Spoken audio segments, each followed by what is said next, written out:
తాగి రావడం, నిత్యం భార్యా పిల్లలను వేధించడం, మందు కిక్కులో భార్యా పిల్లల్ని కొట్టడం, ఇది మందుకు బానిసైన ఓ తాగుబోతు డైలీ కార్యక్రమం.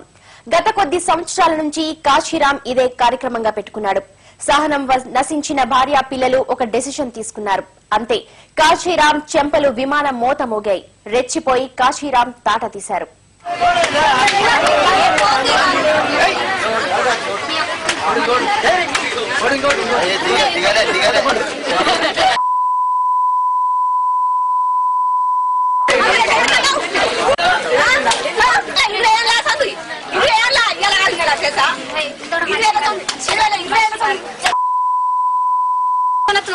ఎప్పుడో పోతుండే